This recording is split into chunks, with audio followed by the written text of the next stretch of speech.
그래서 금리 인하를 바로 하는 시점에서는 약간 시장은 흔들릴 수 있어요. 이게 약간 사람들이 이게 오락가락하면서 이게 좋은 징조인지 아닌지라고 헷갈릴 수 있는데, 충분히 이제 금리 인하를 하고 금리 인하가 안정기가 된 시기에서는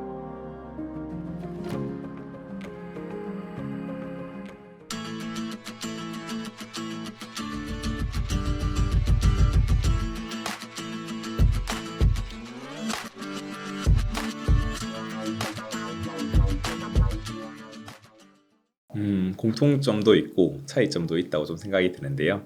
일단 기본적으로는 좀 다르기 때문에 좀 자산 배분에 효과를 낼 수 있지 않나 생각이 듭니다. 그렇기 때문에 저희 회사 같은 경우도 이제 이런 가상자산 같은 경우는 조금은 위험성이 있지만 변동성이 높고 업사이드가 있고, 대신에 이제 부동산 같은 경우는 좀 안정적이지만은 이제 좀 꾸준히 흘러갈 수 있는 캐시플로우를 만들 수 있고, 그런 것 때문에 좀 이제 차이점은 있다고 생각이 들고요. 공통점은 크게 한 두 가지 정도를 한번 말씀을 드리고 싶은데요. 첫째는 이제 자산으로서 인정받았다라는 것입니다. 이제 부동산은 뭐 워낙 잘 아시겠지만 실물 자산이고, 이거는 과거로부터도 되게 자산으로 인정받고 있다라는 것은 되게 잘 아실 거고요. 사실 뭐 비트코인 같은 경우는 2008년에 처음 나와서 처음에는 이게 뭐 화폐냐 아니냐 이런 논쟁이 되게 많았습니다. 하지만 저는 이게 15년, 16년 정도 되었지만은 올해 1월이 되어서 이제 참 정식적인 자산으로 좀 인정되었다고 좀 생각이 들고 있고요. 사유는 이제 비트코인 현물 ETF가 미국에서 출시되었기 때문입니다. 이제 세계 1위 나라에서 승인을 했고, 이제 그거 같은 경우는 이제 그쪽에서의 신뢰를 부여를 해줬다라는 또 뜻이 될 수 있지 않습니까? 때문에 이런 자산으로서의 가치가 충분히 인정되고 있다라는 점이 이제 비트코인과 부동산의 이제 첫 번째 공통점이라고 할 수 있고요. 두 번째 같은 경우는 이제 사이클 측면이 있다라는 것입니다. 사실 뭐 부동산 측면에서는 이제 기본적으로 미국의 금융학자인 한센이 주장했던 한센 사이클이 있습니다. 그 사이클은 한 17년 주기로 이루어지고 있는데요. 17년을 주기로 해가지고 이렇게 상승과 하락이 좀 이렇게 좀 반복이 되고 있는 그런 것들이 이제 좀 많이 나타나고 있었고, 비트코인 같은 경우도 사실 뭐 지금 반감기 사이클을 말씀드렸었는데요. 이제 반감기를 기점으로 이제 상승과 하락이 이렇게 좀 나타났다. 그런 것들을 봤을 때 이런 사이클적인 측면에서 그런 좀 공통점이 있지 않을까, 그렇게 말씀을 드립니다.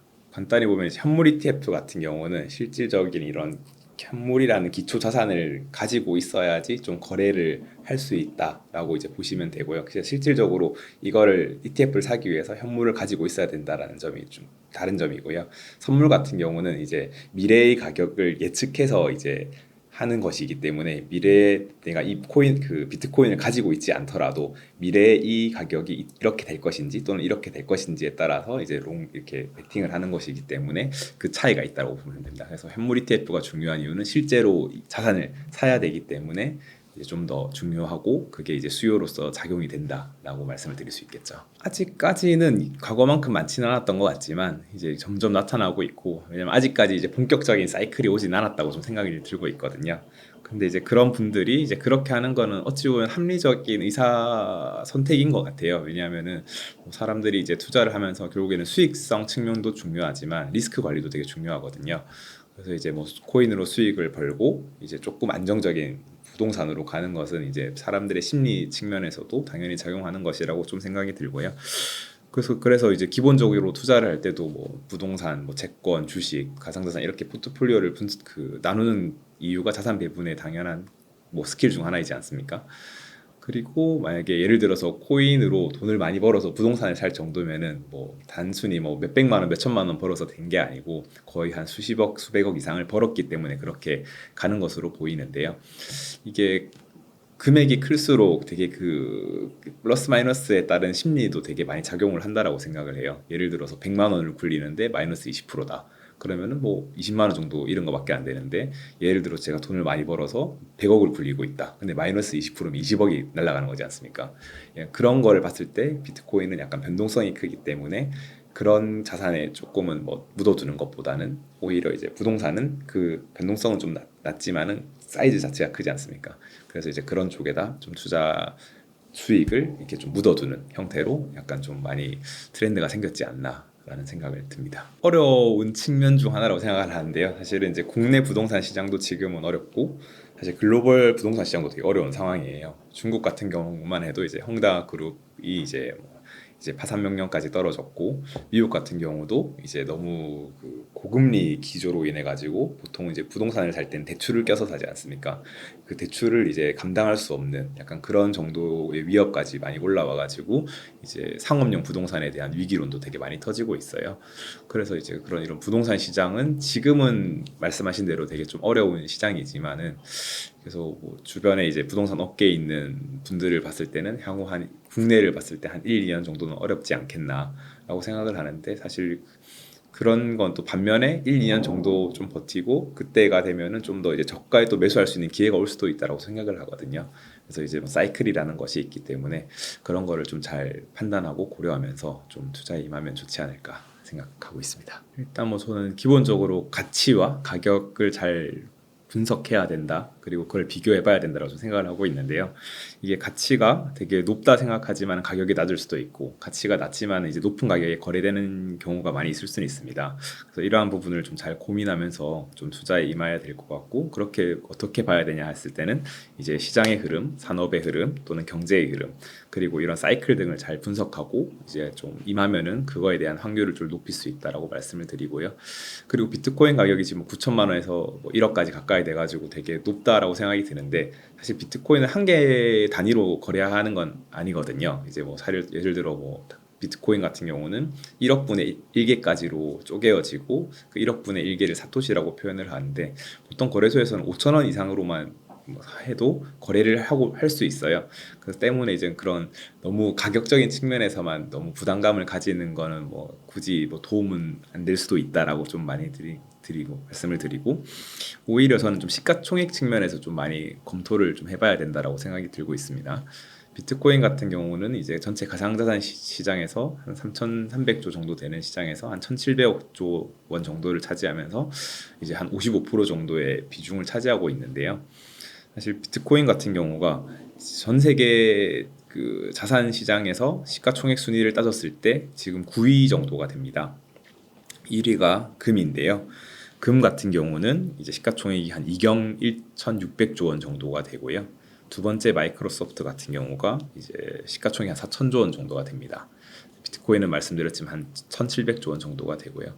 이렇게 이제 사실 뭐 시가총액이 높다라는 또 말씀은 또 반면에 사람들이 그만큼 신뢰하고 투자를 많이 하고 그만큼 자금이 많이 들어와 있다라는 것을 또 반증하기도 하잖아요. 그래서 이러한 흐름들, 시대의 흐름을 좀 잘 지켜보면서 투자를 하면은 이제 이런 너무 비트코인 가격이 9천만 원, 1억이라서 부담스러워 이런 기대보다는 이렇게 해서 애들이 가치가 생기고 있고 신뢰가 생기고 있구나, 이런 것을 좀 한번 느껴보시면 좋지 않을까 생각합니다. 그러니까 결국 채권 바이백이라는 것이 일단은 뭐 시중에 있는 채권 유동성이 있을 텐데 그것을 우리가 적극적으로 좀 개입하고 관리하겠다라는 것을 좀 의미를 하는 것이거든요. 그래서 이제 뭐 기존에 뭐 만기가 언제까지 있었던 것들을 뭐 이걸 좀 더 늘려서 다시 재구매를 한다든지, 또는 만기가 이 정도였는데 조금 다른 가격으로 다시 좀 재매입을 한다든지 하는데, 그 규모가 이제 아까 말씀드렸지만 150억 달러 정도 되거든요. 그래서 한 번에 150억 달러를 하는 게 아니고 9차례에 걸쳐서 한 번 할 때마다 한 20억 달러 정도씩 해서 하고, 그다음에 적게는 한 10억 달러 정도까지 하겠다라고 하는데, 이게 사실은 뭐 다시 국채를 뭐 이렇게 좀 새로 뭐 리파이낸싱 하는 것처럼 느껴질 수도 있고, 그리고 이거를 이제 또 시중은행이 국채를 매입한 시중은행들이 있을 경우에는 그걸 통해서 은행 같은 경우는 또 시장 참여자 또는 개인들에게 다시 대출을 해줄 수도 있는 약간 유동성의 창구로도 활용이 될 수가 있어요. 때문에 이게 실질적으로 유동성을 푸는 건 아니지만은 그런 효과를 낼 수 있다라는 것을 한번 말씀을 드리고, 유동성이 풀리게 되면은 결국엔 자산 시장이 올라가는 효과가 나타나기 때문에 이제 뭐 비트코인이나 주식 이러한 시장에 뭐 그 자금이 좀 흘러간다면은 좀 긍정적인 효과를 낼 수 있지 않을까라는 말씀을 드립니다. 저 이제 뭐 실질적으로 막 우리가 유동성을 푼다라고 정책적으로 한 건 아니지만은 이제 아까 말씀드렸다시피 이렇게 좀 간접적으로 이제 유동성이 좀 풀리는 효과가 날 수 있다로 이해하시면 될 것 같습니다. 지난 4월 말 5월 초에 있었던 FOMC에서도 이제 금리 인하에 대한 이야기가 있었는데요. 원래 뭐 연초까지만 해도 한 3차례 금리 인하를 하겠다라고 이제 의지가 있었으나, 실제 이제 고용 데이터나 물가 데이터가 좋지 않게 나오면서 올해는 1회 또는 2회밖에 못할 것 같다라는 이제 이야기를 점점 많이 하고 있고, 대신에 이제 한 3분기 내에는 한번 인하는 있을 것 같다라고 이번 최근 FOMC에서 이야기를 했어요. 그래서 아마 3분기면은 뭐 한 7월에서 9월 사이일 텐데요. 이제 그 사이 시기에 이제 좀 잘 맞춰서 좀 금리 인하는 한 번쯤은 있을 것 같고, 사실 금리 인하를 하면은 당시에는 이제 금리 인하를 하는 게 사실 또 경기 침체의 전조가 있기 때문에 금리 인하를 하는 경우가 또 많거든요. 과거 데이터를 봤을 때. 그래서 금리 인하를 바로 하는 시점에서는 약간 시장을 흔들릴 수 있어요. 이게 약간 사람들이 이게 오락가락하면서 이게 좋은 징조인지 아닌지라고 헷갈릴 수 있는데, 충분히 이제 금리 인하를 하고 금리 인하가 안정기가 된 시기에서는 이제 분명히 자산 시장은 좀 좋아질 것이라 생각이 들고 있고요. 그렇기 때문에 이제 자산으로 인정받는 부동산이나 비트코인 둘 다 이제 금리 인하가 된다면은 좀 중기적, 장기적으로는 가격 인상에 효과가 있지 않을까 생각합니다. 저는 뭐 결론을 먼저 말씀드리면 약간 저는 비트코인에 좀 더 우선시할 것 같고요. 사유는 이제 뭐 전반적인 경제 사이클은 어차피 같이 이제 작용이 되기 때문에 뭐 유사한 흐름을 탈 것이라 생각이 드는데, 말씀드렸지만 이제 사이클의 측면에서는 비트코인은 이제 4년 주기, 부동산은 17년 주기이기 때문에 사실 부동산 한 번 주기가 있을 때 비트코인은 4번의 사이클을 먹을 수가 있어요. 그래서 이 사이클을 잘 이해하고 활용한다면 약간 투자 수익률을 좀 극대화할 수 있다라는 측면이 있기 때문에 저는 이제 비트코인에 좀 더 집중하지 않을까 생각합니다. 그래서 사실 뭐 아까 뭐 부동산과 비트코인 어느 정도 어디에 더 집중할 것인지 말씀을 드린 건 저 비트코인이라고 말씀을 드렸는데요. 사실 뭐 첨언 드리면은 사실 둘 다 금리 인하를 했을 때는 토재로 작용하는 것은 맞습니다. 하지만 이제 이게 그 부동산과 비트코인 각각 이제 시장에서 가격을 반영하는 속도가 다르기 때문에 아마 비트코인이 좀 더 빠르게 올라가는 것처럼 보일 수도 있어요. 왜냐하면 이제 비트코인은 24시간 365일 돌아가고 이제 바로바로 이제 거래를 산 사람과 판 사람의 이제 통해서 시장 가격이 형성이 되는데, 부동산 같은 경우는 이제 적합한 매도자도 있어야 되고 이에 맞는 적합한 매수자가 있어야 되지 않습니까? 그래서 뭐 당장 시장 금리를 인하했다고 바로 이 가격이 맞춰서 뭐 올라가는 게 아니고 실질적으로 그 거래까지 하기 위한 이제 그런 서로의 뭐 검증의 시간도 필요할 것이고 계약서 쓰는 시간도 필요할 것이고 돈을 이제 자금을 조달해오는 시간도 필요할 텐데요. 이제 그런 시기에 따라서 이제 부동산은 조금 더 이제 시장 가격이 늦게 반영이 되는 경향이 있어요. 그래서 이제 그런 차이 때문에 이제 남들이 처음 왜곡적으로 봤을 때 비트코인이 빨리 이제 호재가 더 크게 작용한 것처럼 느낄 수는 있지만 실질적으로는 이제 비트코인 먼저 가고 그다음 주식 가고 부동산 가고 이런 식으로 이제 좀 시간의 갭이 있다 정도를 이해하시면은 뭐 투자를 함에 있어서 또는 본인이 포트폴리오를 관리함에 있어서 이제 좀 더 효율적으로 운영할 수 있지 않을까 생각합니다. 비트코인 자체적으로는 이제 현금 흐름이 있는 자산이 아니기 때문에 아마 좀 어려울 수는 있는데요. 뭐 근데 반면에 이제 그런 스테이킹이라는 게 있어요. 뭐 아마 업비트에서도 이더리움 스테이킹을 좀 제공을 하고 있는데, 그게 어떤 거냐면은 내가 이제 이더리움 개수를 뭐 예치를 했을 때 그거에 대한 이제 개수를 좀 보상으로 뭐 연간 한 4%에서 5% 정도 이렇게 제공해주는 그런 것들이 있어요. 그래서 이 업비트에서는 뭐 이더리움만 주로 제공을 하고 있는데, 뭐 다른 뭐 글로벌 거래소나 또는 이제 그런 재단에서도 이제 그런 서비스를 각각 제공하고 있으니, 그런 말씀하신 것처럼 이런 캐시플로우를 원하신다면은 뭐 그런 것들을 한번 공부해보고 하시는 것도 도움이 될 것 같고, 말씀드린 대로 비트코인 자체적으로는 그런 캐시플로우를 만들기에는 조금은 어려운 상품이다라고 말씀을 드립니다.